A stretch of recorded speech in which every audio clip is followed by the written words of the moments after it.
I am really inspired by people who take their life into their own hands and make it what they want. And that doesn't mean that it's easy.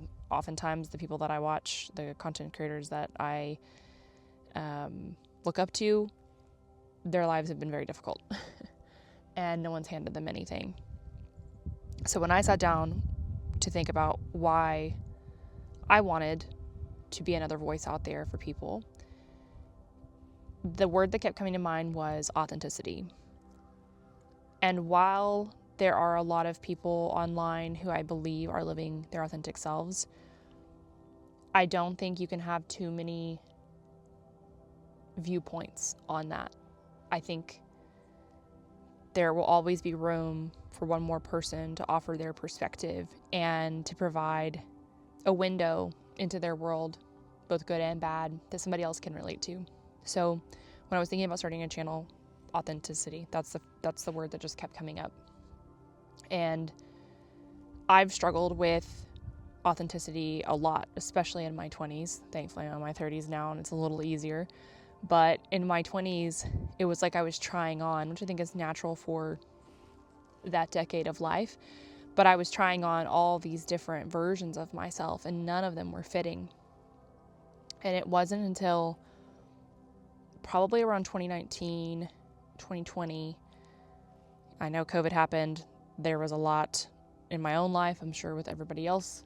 But during that time, I was starting to get out in nature. And as a kid, I grew up going camping with my family in the summertime and of course being just an outdoorsy kid. But being from Oklahoma, we're not known for being a super recreational state, as I found getting more and more into backpacking. But my mom and I actually went on a backpacking trip as a joke because my parents were really into prepping at that time. No shade to preppers, but they would always carry these go bags in their car, and they even had one for me, and it was this huge, like 50-liter bag, just this big heavy bag with lots of pockets. And my mom had filled it with cans of tuna and water bottles and all kinds of other go gear that you would need, water filters.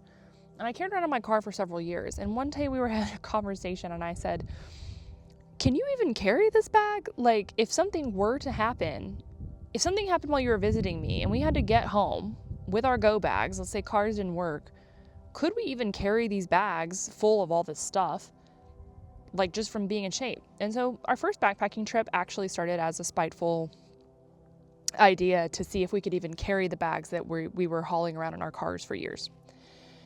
And to be honest, that trip, I think, saved my life. But being in nature and discovering backpacking and being able to go to eastern Oklahoma, western Arkansas, and do longer trips and really get into that sport and hobby, it just lifted my depression. It gave me a new sense of self. And going back to the idea of authenticity, I had never felt more like myself than being in the woods and living minimally and having everything that you own on your back. And so in developing that hobby and skill, while also seeing some awesome creators online, I was like, I want this life. And so I've been working towards that the last few years in terms of my financial health. But at the same time I was really getting more into backpacking, I was really doing well at my corporate job. And not that those two things can't coexist, but I realized I felt further and further from this corporate self that I had built up over the last 10 years. And so going every day into my office at home and sitting at a computer for 8 to 10 hours a day, it just wasn't doing the trick anymore. And I was like, what is going on? Like, why am I dreading this? Like, I found a lot of fulfillment in my job and what I did. It really lines up with my skill set and it comes naturally to me. And being in it this long, I feel like I have gotten it down. I was with the same company for several years. And so, it was not easy, but it wasn't hard. And it came naturally. Over the last year or so, I've just become very resentful of going in and sitting at that desk every day. And not that I'm not grateful to have had a job and a good job with a good boss and nice coworkers and steady workflow and a paycheck every 2 weeks, but it just wasn't bringing me the same level of joy that I was experiencing when I was going out backpacking. And so fast forward, I was going to take a leap and buy a truck camper and go live on the road. But I really felt called to that, and I still do, to be honest. But to make a long story short, that just didn't happen last May. Like, conversations with the bank, weird things that happened with the dealership that they said never happened. And I don't know, I was just getting a lot of no's from the universe. And usually I'm pretty hard-headed and I'll just keep trekking forward. But after the 5th or 6th very strange thing that happened, I thought, Chelsea, maybe we should slow down. Maybe we should think about this. Is this what we're supposed to be doing? So for once, I actually listened to myself and I took a step back and I thought, okay, let's listen. Let's figure out what it is I'm supposed to be doing if this isn't it right now. And some stuff happened at my job and other things just in life. And a month later, I just felt myself saying, it's time to quit. And I had saved up this money to be able to buy this truck camper. And I thought, well, what if I use this money instead to take a career break? You know, I have been working pretty much nonstop since I was 16. And when I wasn't working, all I could think about was either getting a job or why I didn't have a job, or I was applying for jobs. It was just crazy. So like, I've always only ever been thinking about work and producing in that way. I flew out to where my job is, or was, and I had to do the Superman pose or Superwoman pose. I had to stand with my hands in the air, hands on my hips, take deep breaths, because I've never quit a job when the going was good, if that makes sense.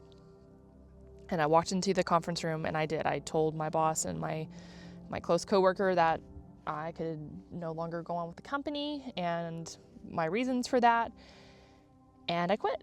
Since then, it's been really interesting realizing how much woosah, decompression I needed to do from just living that life, that hustle and bustle, that go, go, go, that climbing the ladder, getting a title, getting a pay raise, all of that. And it's really made me realize that I don't miss it.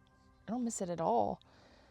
And while I'm scared because I don't know what's next, I feel more myself now, not having a job, not having a plan, and not knowing what's next than I ever have in my life up till this point.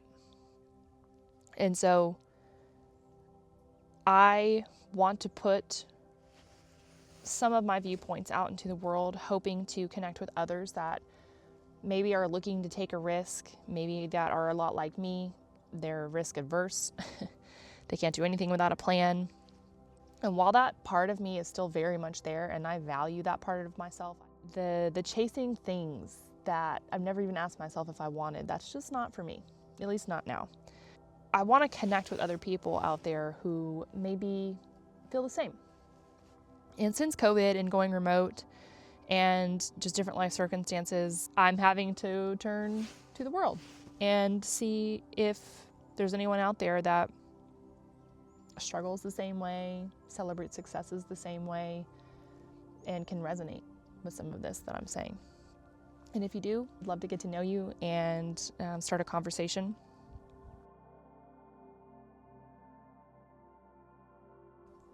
I'm still figuring that out.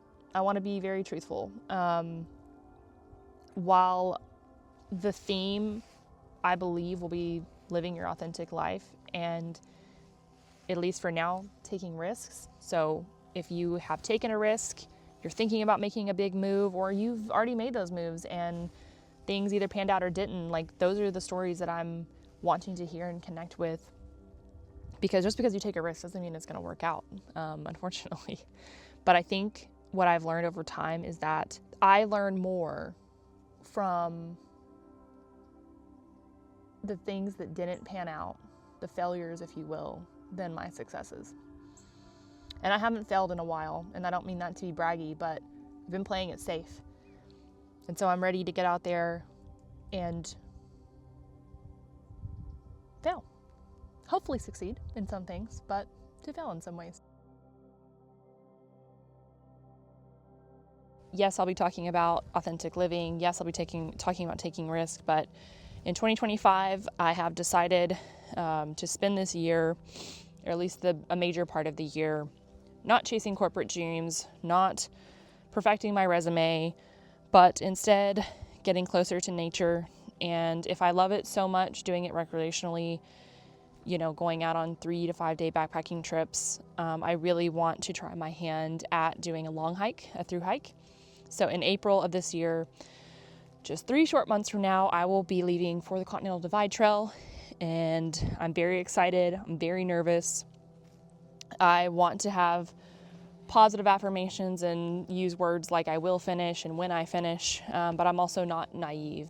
We're going to go out there. We're going to do our best. I'm going to prepare to the best of my ability, but I also don't want to be the person who over prepares. And so there'll be a lot of content surrounding that. I will be vlogging my hike. I'm not really sure what format yet in terms of like daily vlogs or weekly catch-ups.